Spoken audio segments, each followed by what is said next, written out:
லூக்கா சுவிசேஷம் 22 அதிகாரம் 23 வசனம் வாசிங்க. அங்க இயேசு கிறிஸ்து பேதுருடைய விசுவாசம் ஒளிந்து போகாமல் இருப்பதற்காக ஜெபிக்கிறார். வாசிங்க. நானோ உன் விசுவாசம் ஒழிந்து போகாதபடிக்கு உனக்காக வேண்டிக் கொண்டேன், நீ குணப்பட்ட பின்பு உன் சகோதரனை ஸ்திரப்படுத்த என்றார். இந்த வசனத்தை வாசிக்கும் போது என்ன புரியுதுன்னு பாருங்க. விசுவாசம் எவ்வளவு முக்கியங்கிறது. ஆண்டவர் எதுக்காக பேதுருக்காக ஜெபிக்கிறார் தெரியுமா? அவன் வீழ்ச்சி அடைந்தாலும் விசுவாசத்தை ஒன்னில்லாத நிலைமைக்கு ஆகியும் இல்லாம போயிடக்கூடாதுன்னு, விசுவாசம் ஒளிந்து போயிடக்கூடாது, விசுவாசம் ஒளிந்து போயிடக்கூடாது. நீங்க எதுக்காண்டி ஜெபம் பண்றீங்க? ஆண்டவரே நான் விசுவாசத்துல வளரணும்னு என்னைக்காவது ஜெபம் பண்ணிருக்கிறீங்களா? விசுவாசம் எவ்வளவு முக்கியங்கிறத பாருங்க. நானும் உன் விசுவாசம் ஒளிந்து போகாதபடிக்கு உனக்காக வேண்டிக் கொண்டேன்.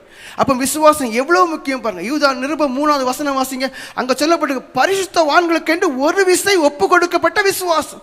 அப்போ நீங்க பரிசுத்தவான்கள் என்று சொல்லுறீர்கள், கிறிஸ்தவர்கள் என்று சொல்லுறீர்கள், விசுவாசத்துக்கு துரோகம் பண்ணுவீர்களே, ஆனால் முடிஞ்சு போச்சே.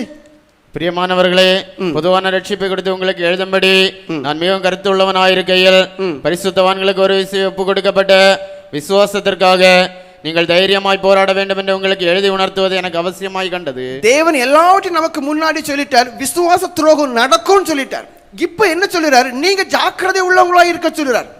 அப்ப நீங்க ஜாக்கிரதை உள்ளவங்களா இருக்கணும். என்ன செய்யணுமா? அந்த நமக்கென்று ஒப்பு கொடுக்கப்பட்டதான ஒப்புவிக்கப்பட்டதான விசுவாசத்துக்கு அதை காத்து கொள்வதற்கு போராட வேண்டுமா தைரியமாய். நீங்க வேலையை இழக்கலாம், மனைவி இழக்கலாம், புருஷனை இழக்கலாம், பிள்ளைகளை இழக்கலாம், எதை இழக்கலாம். ஆனா என்ன இழந்துடக்கூடாது? விசுவாசத்தை இழந்துடக்கூடாது.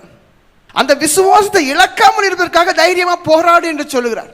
எபிரேயர் நிருபம் 10 அதிகாரம் 38-39 வசனத்தை வாசிங்க. அந்த விசுவாசத்தை விட்டு பின்வாங்குவானே ஆனால் தேவன் அந்த மனுஷனத்தில் பிரியமா இருக்க மாட்டார்னு சொல்லப்பட்டிருக்கு. வாசிங்கள். விசுவாசத்தினாலே நீதிமான் பிழைப்பான், பின்வாங்கி போவான், ஆனால் அவன் மேல என் ஆத்துமா பிரியமாயிராது என்கிறார். விசுவாசத்தை விட்டு நீங்கள் பின்வாங்கி போவீர்களே ஆனால் உங்களை தேவன் சிநேகிக்கக்கூடியவரே அல்ல. நீங்க எப்படிப்பட்ட ஜெப ஜீவன் இருந்தாலும் சரி, இன்னைக்கு நீங்க விசுவாசத்தை விட்டு பின்வாங்கிட்டீங்க, எல்லாம் முடிஞ்சு போச்சு.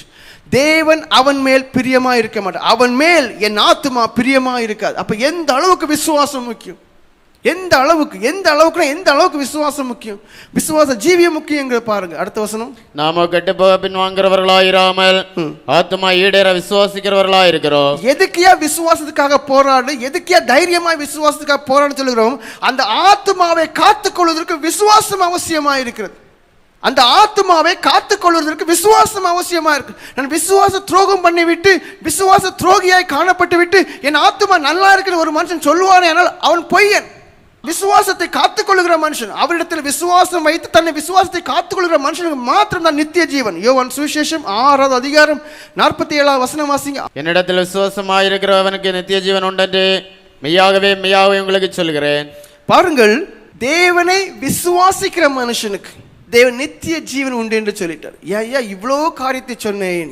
நம்ம எல்லாம் எதுக்கு இந்த வெண் வஸ்திரம் தரிச்சிருக்கிறோம், எதுக்கு இந்த சபைக்கு வந்திருக்கிறோம், எதுக்கு ஞானஸ்தானம் எடுத்தோம்? ஒரே ஒரு காரியம்தான், நித்திய ஜீவன்.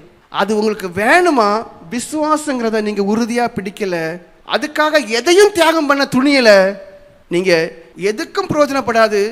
முடிவில் நித்திய ராஜ்யத்தை சுதந்திரிக்கவே முடியாது.